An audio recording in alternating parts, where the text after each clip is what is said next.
نفس کو جو ہے نا وہ بے قابو نہیں چھوڑنا چاہیے، اور نفس کی جو تین کنڈیشن، تین صورتحال بتائی ہے، ایک نفس امارہ ہے، اور دوسرا نفس لوامہ ہے، تیسرا نفس مطمئنہ ہے۔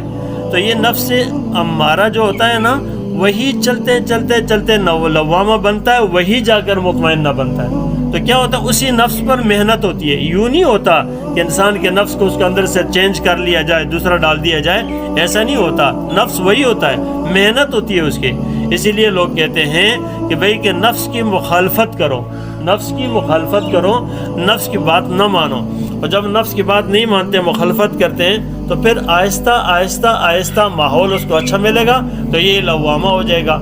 پھر جو ہمارے جی کے اندر آتا رہتا ہے، جب تھوڑی سی دینداری کی طرف آتے ہیں تو پھر جی میں آتا ہے یار یہ غلط کام، نہیں یہ غلط ہے، توبہ توبہ، یہ تو بہت بری بات ہے۔ یہ اندر سے جو ملامت ہو رہی ہوتی ہے نا، یہ وہی نفس لوامہ ہوتا ہے، اور پھر وہی جا کر آگے نفس مطمئنہ بن جاتا ہے کہ جب انسان بہت ہی زیادہ اس کی مخالفت کرتا ہے، پھر یہ نفس اندر سے صرف اچھی چیزوں کو لیتا ہے، ایکسیپٹ کرتا ہے، اور بری چیزوں کو بالکل نہیں لیتا۔